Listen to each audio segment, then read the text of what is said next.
আমরা একটা সিএচআর হাইব্রিড গাড়ির সামনে দাঁড়ায় আছে। এই গাড়িটা আমরা আলোচনাটা করব রং নিয়ে। আর রঙের সাথে আমাদের অনেক সময় আমাদের বিভিন্ন রকমের টিপটনিক কালার কিংবা এক কালারের সাথে আরেকটা কালার ম্যাচিং করার অনেক সময় শখ হয়, ইচ্ছা হয়, সৌন্দর্যের জন্য মন চায়। আসসালামু আলাইকুম, আমি নিয়ন, স্পিড অটো কেয়ারের পক্ষ থেকে আপনাদের সকলকে স্বাগত। মন চায় তো এই কাজগুলা কোথায় করবো কিংবা একটু কালারের উপরে মডিফিকেশন করে কাজ করা যাবে, কিভাবে কোন জায়গায় যাবে, সেই বিষয়গুলা আমরা এখানে এই গাড়িতে তুলে ধরবো। তো এখন যেহেতু আমরা এই গাড়িটা কাজ করার আগের অবস্থায় আছে, এই জন্য আপনাদের একটু আমরা দেখাই নিচ্ছি একেবারে শর্ট আকারে, আর কিছু আপনাদেরকে অন্যান্য বিষয়ে একটু ইনফরমেশন দিয়ে দিব। তো এই গাড়িটার যেহেতু ব্ল্যাক কালারের মধ্যে আছে, এর মধ্যে আমরা এই গাড়ির এই সামনের যে এই অংশটা আছে, এইটুকু অংশকে আমরা রেড করব। এই সম্পূর্ণ এইটুক ডিজাইনকে আমরা রেড করে দিব। আর সেই সাথে আমরা পিছনে যদি যাই, লুকিং গ্লাসের আপনারা দেখতে পাচ্ছেন এখানে যে নিকেলটা আছে, নিকেলটাকে আমরা বাদ দিয়ে এখানে যে বাকি অংশটা আছে এই অংশটাকে আমরা রেড করে দিব। আর সেই সাথে আবার পিছনে যাব। আর এই গাড়ির যে স্পয়লারটা আছে, সেই স্পয়লারের যে এই জায়গায় যে ডিজাইনটা আছে, যে এই যে আপনার এখানে একটা চিকন পাত গেছে, এটা আমরা যদি রং করার পরেও আপনাদেরকে দেখাবো। এই জায়গাটা আপনার আমরা রেড করব। আর সেই সাথে এখানে যে সিএচআর লেখা আছে, এখানে সির পরে ড্যাশ আর এইচ যেটা আছে, এই দুইটা আমরা রেড কালার করে দিব।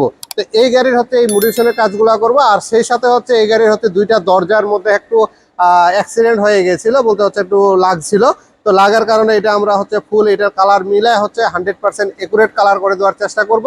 তো এটা কমপ্লিট হওয়ার পরে এটা আমরা কমপ্লিট করব, এবং সেই সাথে যে ডিজাইনগুলো আমরা করতেছি সেই ডিজাইনগুলো কালার করার পরে কেমন লাগে দেখতে, ফিনিশিং কেমন আসে এবং সৌন্দর্যটা কতটা বাড়ে এই গাড়িটার এখন এবং পরে, তো সব মিলে আপনাদের কাছে আমরা তুলে ধরার চেষ্টা করব।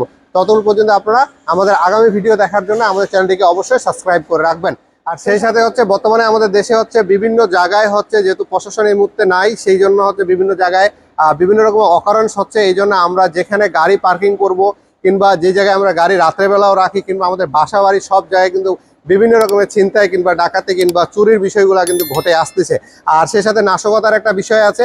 তো সবগুলো আপনারা মাথায় রেখে গাড়ি যে জায়গায় পার্কিং করবেন সেই জায়গাগুলো সেফ কিনা, কিংবা বাসা বাড়িতে যেখানে গাড়ি রাখতেছেন সেখান থেকে আপনার পিছন দিয়ে কোনো রকমের নাশকতা করার সম্ভাবনা আছে কিনা, কিংবা দরজা ভেঙে করার সম্ভাবনা আছে কিনা, এই জিনিসগুলো সব কিছু আপনারা একটু ভালোভাবে সতর্ক থাকবেন। আর অবশ্যই গাড়ি যেখানেই রাখেন একটু সাবধানে রাখবেন, কারণ যে কোনো মুহূর্তে যে কোনো নাশকতা যারা করে তারা কিন্তু আপনার গাড়ির পিছনে একটা অ্যাটাক করতে পারে। তো এই জন্য আপনারা সাবধানে থাকবেন, রাস্তাঘাটে সাবধানে চলবেন, আর বেশি রাত করার দরকার নাই। আরেকটা জিনিস মাথায় রাখবেন, যিনারা গাড়ি ছাড়া এমনি হাঁটাচলা করেন, অবশ্যই যে চিপা গলিগুলা, যেগুলো অন্ধকার গলি, যেগুলোতে লোকজন কম থাকে, যেগুলো রানিং গলি না কিংবা ছোট রাস্তা, সেই রাস্তাগুলোকে অ্যাভয়েড করে মেন রাস্তাগুলোকে ইউজ করুন।